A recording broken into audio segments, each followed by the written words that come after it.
Ahead, the first thin bands of daylight smeared across the tree line. Morning traffic began bleeding into the horizon.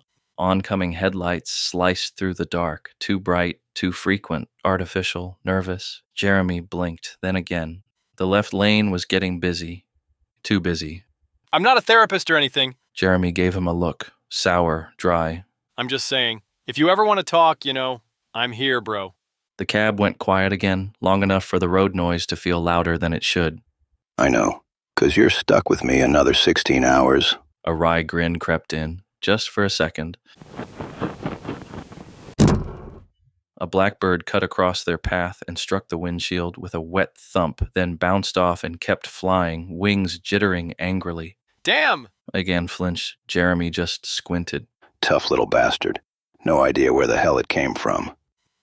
Silence crawled back in. Egan was speed-chugging coffee. Jeremy scanned the road ahead. Something had shifted. The noise outside no longer matched. It was off somehow. The tailwind GPS began to choke. First, error, no reference point. Then error, HST, origin not recognized.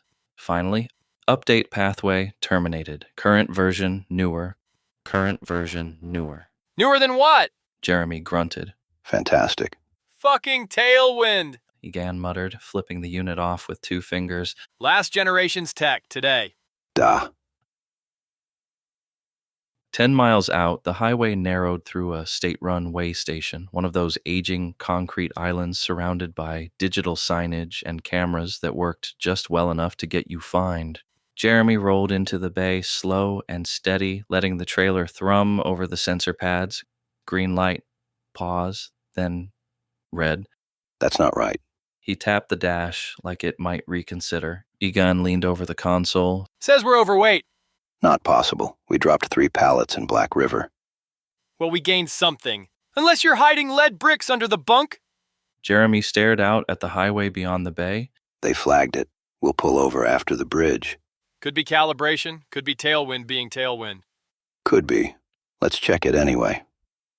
They pulled off onto a gravel maintenance turnoff a mile later, far enough from traffic to avoid DOT attention, close enough to keep the engine warm. Jeremy dropped it into neutral and set the brake. The morning light had gone sideways, overcast and low, turning everything dull and older than it should be. Pop it.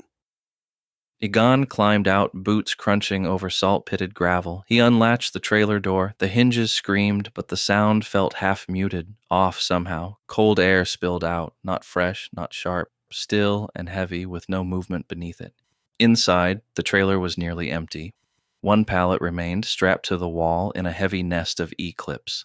The shrink wrap was dusted with a fine gray film. The rest of the trailer was clean. Kimura Industrial marked the wrap in stenciled black. Below it, a red label, Fragile, Do Not Open, Class 4. Egan stepped onto the lip of the trailer and clicked on the flashlight. The beam cut across the pallet. The wrap hadn't been torn, and the straps were tight. But something had changed. The wooden slats looked less worn than they had that morning. The grooves were shallow, the grain sharp. 1 ratchet clamp, rusted during the last unload, was spotless now. Dust floated above the pallet, then drifted down, then reversed. Jeremy stood off to the side, watching the tree line. No cars, no headlights, just motion he couldn't name. Anything? Still locked down? No tampering. He hesitated. But something's off. We're getting screwed for this, aren't we? Jeremy didn't answer. Egan swept the light again. The beam caught a wrinkle in the wrap, then it smoothed itself. No wind, no pressure. Hey! You hear that? Jeremy turned. What? Egan stepped back down. Forget it. Jeremy nodded once. Let's hurry up and make this someone else's problem. The trailer door slammed shut. The dust stopped moving. The wood base looked freshly cut. The clamp showed no signs of corrosion. Beneath the wrap, deep inside the sealed container, something small gave a faint chime,